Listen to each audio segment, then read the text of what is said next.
Alors si on veut vivre et aimer, en conscience, je dis vivre et aimer. Il faut pas oublier que euh, l'univers est mental. Tout ça, c'est mental. Hein. Et en même temps, tout ça, c'est énergie, mais bon, pour nous, c'est surtout mental. Je dis ça parce que effectivement, c'est clair, on sait maintenant, oui, on est dans l'éveil, oui, on a reçu beaucoup d'informations, beaucoup de connaissances. On sait qu'on n'est pas séparés. On sait que ma pensée impacte directement à l'intérieur de tous tes systèmes, hein, même tes systèmes biologiques. Ton système nerveux est impacté par ma pensée. Voilà, ma présence à côté de toi. Et bon, voilà, on sait tout ça. On sait du coup que si on n'est pas séparés, si on attaque l'autre ou qu'on se sent attaqué, c'est comme s'attaquer soi-même dans tous les cas. Hein. Et malgré tout ça, on n'arrive pas encore à pardonner. Bien déjà, sur le pardon, moi ce que je peux voir, en tout cas dans mon expérience, ça serait deux aspects du pardon. L'un terrestre et l'autre est effectivement qui n'a plus à voir avec de l'incarnation, mais de l'être pur. Voilà, l'être pur, la conscience pure. Donc du point de vue de l'humain, ce pardon, donc l'humain, c'est le sensible. Hein, on ressent ici, on sent, ça touche, ça fait mal, ça fait du bien aussi. Euh, et il y a effectivement toute cette question de la dualité, des distances, hein, et donc de la séparation. Donc là, effectivement, pardonner quelque chose qui a cogné, c'est voilà, ça cogne, ça fait mal. Et donc depuis l'humain, il y a vraiment depuis l'humain, il y a de l'humain, hein, peut-être tu en fais partie, qui arrive à dire depuis là, ça m'a cogné, mais c'est bon, c'est passé, euh, ça marche. Euh, et par contre, il y a beaucoup de détours à ce niveau-là aussi qui se font parce que je peux te dire que je te dis pardon, voilà, c'est honnête. Et en fait, dans mon inconscient, il y a encore quelque chose euh, qui est tapis dans l'ombre et qui a gardé une colère. Donc, dans l'humain, oui, il y a l'ombre. Donc notre être pur, oui, on est conscient de cet être pur et que cet être est intouchable, inviolable, innocent, parfaitement incapable d'altérer le sacré, d'altérer ce qui est. Voilà, ce qui est en toi, ce que tu es. Oui, alors voilà. Et du coup, la transition entre l'humain et l'être, c'est euh, tout ce processus qui te fait contempler que tout ce qui est appuyé sur tes douleurs, ce qui te fait du mal, est encore une fois une partie de ce que tu crois être toi et à laquelle tu es encore très attaché. Il n'y a pas de mal à ça. Il n'y a pas de mal à ça, à être attaché à ça. Mais effectivement, si ton intention est de pardonner réellement, il y a un appel à te ne plus considérer que ceci est toi. Voilà. Et donc c'est vertigineux de tomber là-dedans, car si je tombe là-dedans, qu'on ait touché mon corps, qu'on ait touché ma psyché, qu'on ait que toute cette perception qui dit on m'a fait ça, on m'a touché ça, on m'a fait mal, j'ai eu mal avec toi, j'ai ressenti de la douleur avec toi.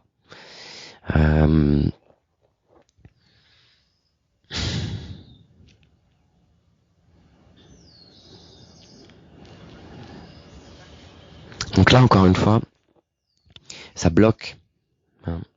Je demande d'être patient dans cette écoute parce que il y a des moments où ça bloque et je sais que ça bloque pour le plus grand nombre et ça bloque aussi en moi. Euh, hmm.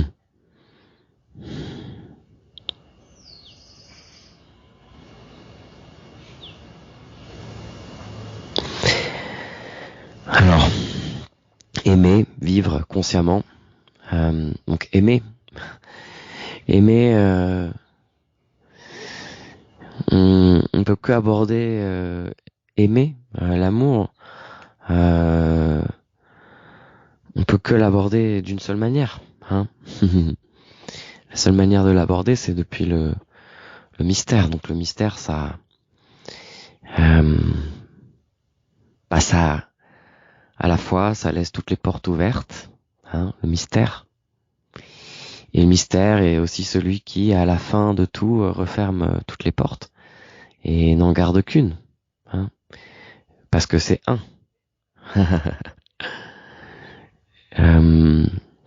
C'est plus dans le multiple, hein, la fin du mystère, c'est dans la réunion.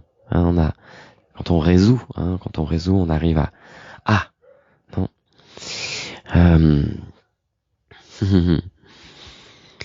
Donc vivre consciemment. Donc déjà par rapport à vivre, pour nous, je le résumerai comme ça. On a peut-être peur de la mort. Ça c'est quelque chose qu'on connaît beaucoup. Hein, on a peur de la mort, c'est pour ça on n'ose pas vivre. Mais faut aussi reconnaître que on adore la mort. Hein. On aime patauger et se rouler dans pas la mort, mais des énergies de mort, le nocif, le destructeur, tout ce qui détruit en fait, tout ce qui va vers la mort et pas vers la vie. Donc ça c'est important de le reconnaître aussi. Je résumerai à ça. Hein, donc d'un côté la peur de la mort, et du coup là la peur de la mort, quand elle est salvatrice, la peur de la mort. Hein, elle est salvatrice. Pourquoi? Parce que d'un côté, quand on est face à notre peur de la mort, elle est salvatrice si on est, encore une fois, conscient. Hein. Et être conscient, là, dans cette acceptation, c'est être face à. C'est accepter. Être conscient, c'est accepter de regarder. Accepter de détenir le regard. Accepter de prêter l'oreille et de maintenir l'écoute. Et donc pour prêter le regard, il faut par moment diminuer la distraction, de regarder à droite, à gauche. Pour prêter l'oreille, il faut par moment, oui, effectivement, faire baisser l'intensité des autres voix qu'il y a en nous, des autres injonctions, dictats. Hein.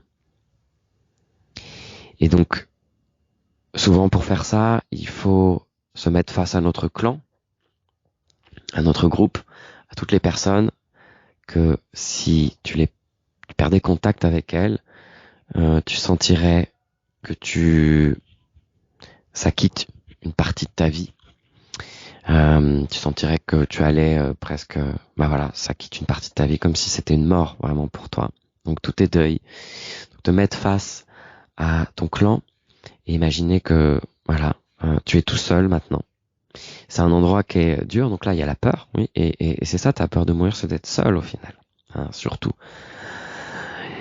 Et depuis cet endroit, accepter d'être là seul et à partir de là pouvoir enfin écouter.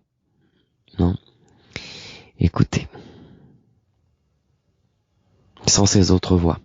Le terme pour moi le plus concret pour descendre l'amour un peu sur terre parce que c'est tellement grand, on sait plus ce que c'est, comment c'est. Le mot que j'emploierais, ce serait inclure. Voilà. J'ai pas trouvé d'autres mots jusqu'à aujourd'hui.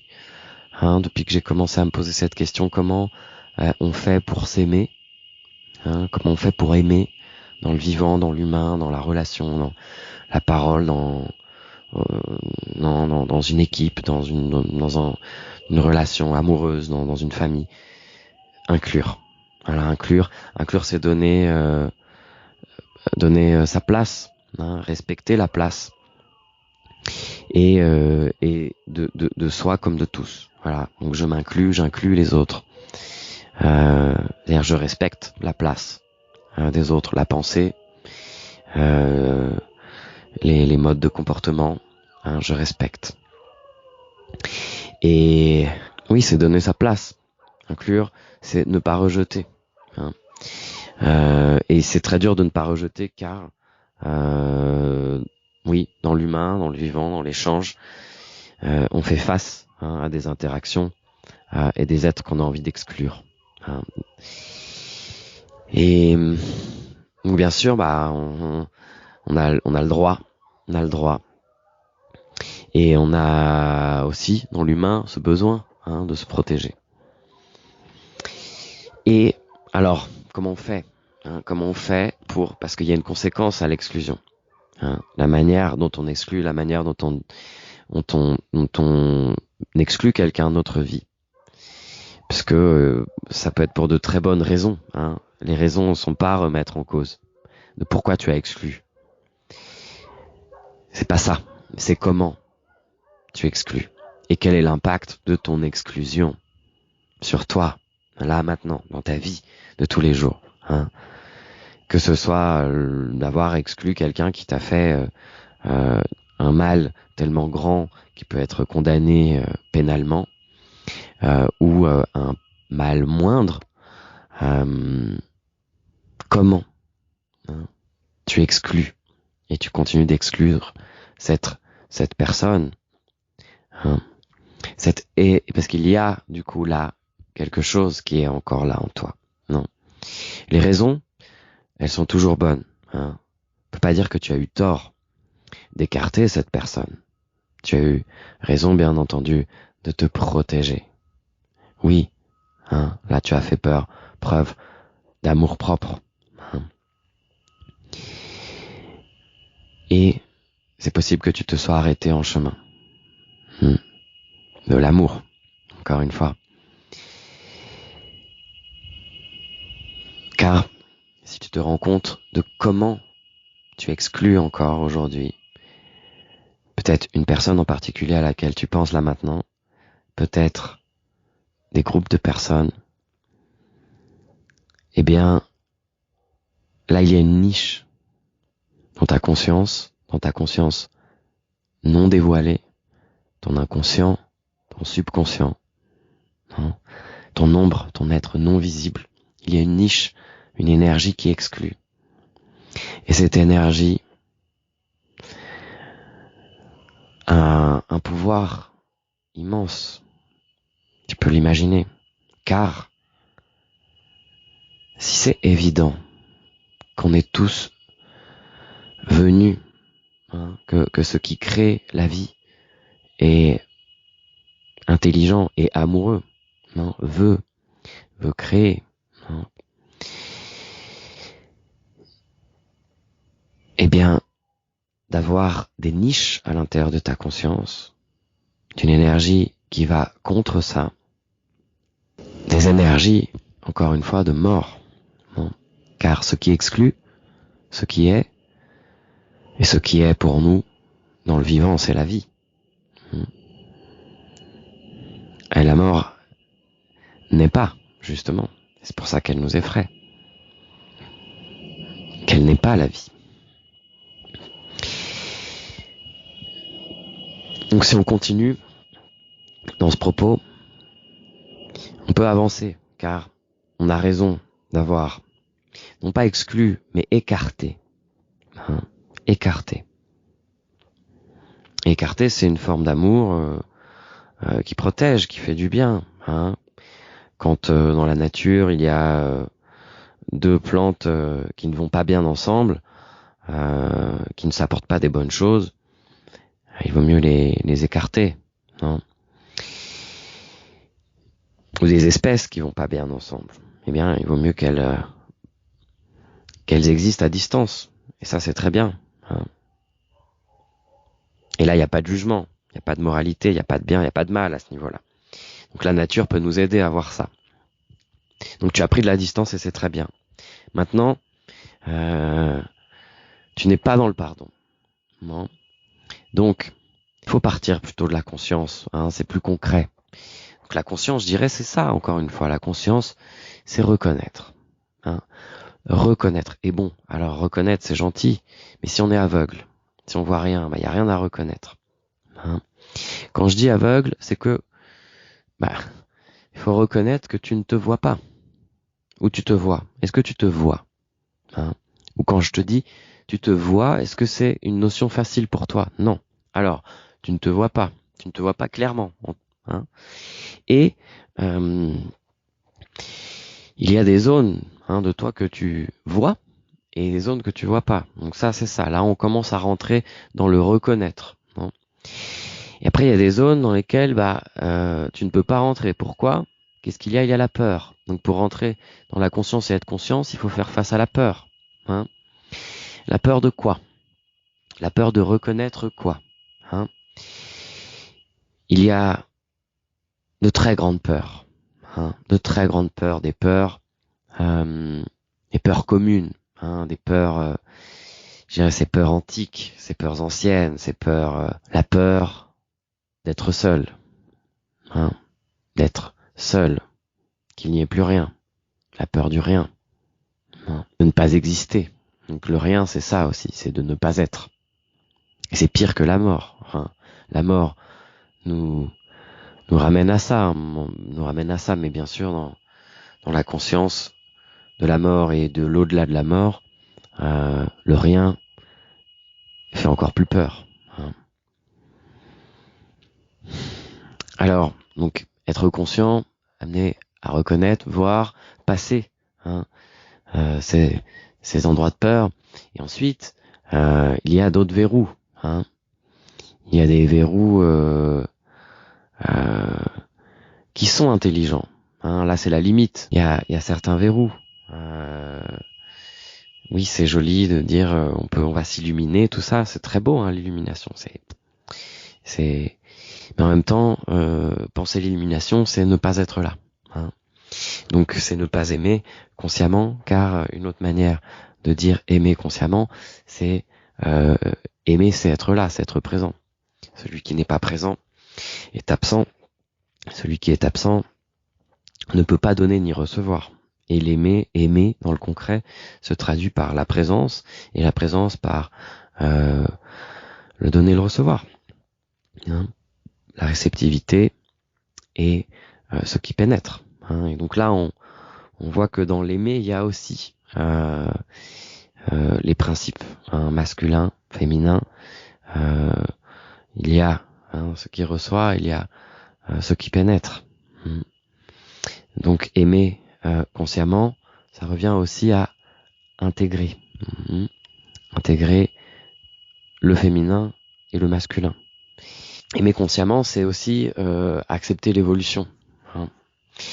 Car la conscience, c'est un processus évolutif, hein, qui fonctionne avec plein de lois, hein. Là, ça serait très très large de rentrer dans le sujet. On pourrait rentrer dans le sujet. Je me contenterai de partager que pour la conscience humaine, hein, là je me réfère à Ken Wilber, et je vous en réfère aussi à Ken Wilber, hein.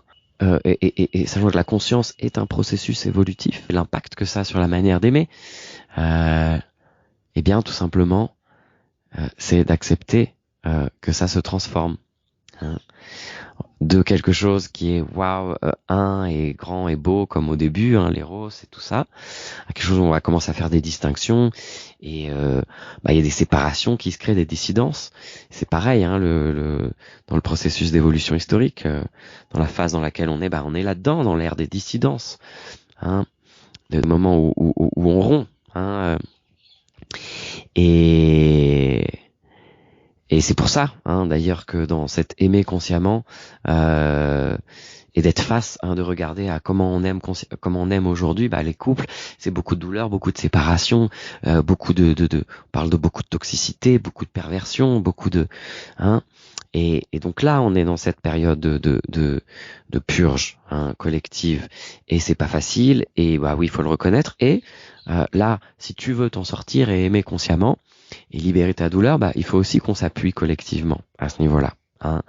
Et s'appuyer collectivement, c'est reconnaître tout simplement qu'en parlant les uns aux autres, en parlant de nos blessures, de l'aimer consciemment, et donc le revers, hein, de l'aimer consciemment, et pourquoi on est là, c'est aimer aveuglément, hein. Et quand on aime aveuglément, on condamne. Et quand on condamne, on juge. Et quand on juge, on se condamne soi-même à être jugé. Et là, l'amour devient une prison. Et c'est pour ça que tu souffres aujourd'hui. C'est parce que tu es séparé de toi et séparé de l'autre. Tu t'es mis dans une prison. Tu l'as mis dans une prison. Tu l'as mise dans une prison. Tu t'es mise dans une prison. Hein? Et alors, oui, dans ce chemin de l'aimer consciemment. Donc au début de ce chemin, c'est très beau. Hein, si tu es au début de ce chemin, tout ce qui vient d'être dit, voilà, ça va te faire beaucoup de bien. Et si tu es au milieu où tu te sens que ça fait des années déjà, là effectivement, hein, ceux qui sont dans la purge consciente depuis une décennie, plus d'une décennie, 3 décennies, hein, où ça continue de taper, hein, ça continue de taper dans le physique, dans l'émotionnel, dans le matériel. Quand il continue à avoir de gros à-coups, hein, on continue de sentir que on n'a pas encore dit pardon, pardonné, libéré, hein. Et ben là, hein, il me reste qu'une seule chose à nous dire. À nous dire avec ce hurlement au loup, hein, du loup, pas très loin, et c'est pas le hurlement à la lune, là c'est au soleil, hein, donc ça a plus à voir avec l'énergie du jour, l'énergie yang aussi, hein. Donc là effectivement, c'est directement par là que ça rentre, hein. C'est pardonner effectivement au masculin, hein, qu'on soit homme ou femme, hein. On voit bien que c'est le moment, hein, de révélation, hein, de toute encore, hein, l'usurpation du masculin, hein, dans le jeu, dans le rôle, dans la relation face au féminin, hein. Et je dis réconciliation du masculin au féminin, du masculin pour les hommes et pour les femmes, hein. Oui, les femmes, c'est très bien, les femmes qui n'ont pas encore honoré leur féminité sacrée, mais celles qui l'ont faite, le travail urgent, c'est dans le masculin, là maintenant, parce que c'est dans le masculin que l'action, l'efficacité, toutes ces choses-là. Et là, on a besoin de cette action, de cette efficacité, toute cette partie un peu même de programmation froide.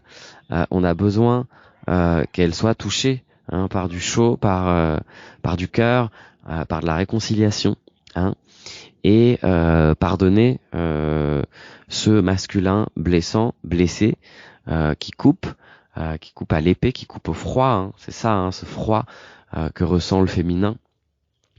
Il a besoin, hein, ce masculin, de cette chaleur, de ne pas se sentir autant jugé pour être calmé, hein. Et vous avez ce pouvoir, et c'est pas en nous portant, hein, c'est pas nous calmer pour nous porter, mais c'est nous pardonner pour que de notre côté ça se refroidisse, ça se réchauffe, je veux dire, pardon, voilà, ça se réchauffe, et pour qu'on puisse être plus proche, tout simplement. Et ça enlève en rien la responsabilité du masculin face au féminin, hein. Et c'est comme ça que est venu ce message là maintenant, hein. Et je vais pas rajouter pour compléter, parce que je pourrais rajouter pour compléter, mais ça serait déjà du mental. C'est là où se coupe ce message aujourd'hui. Et je vous remercie, je te remercie pour ton écoute. Si cette écoute t'apporte, le plus grand que tu puisses faire, c'est t'abonner, mettre les notifications pour suivre, hein, suivre et faire partager. Et en plus, si tu peux liker et en plus mettre un commentaire, et je dirais même surtout un commentaire, parce que c'est là où commence la relation, là où tu peux m'écrire et là où je peux te répondre. Et c'est quand même génial de pouvoir commencer à faire ça. Voilà. Et bisous, à plus, à bientôt, avec beaucoup d'amour et beaucoup de d'amour conscient. Voilà,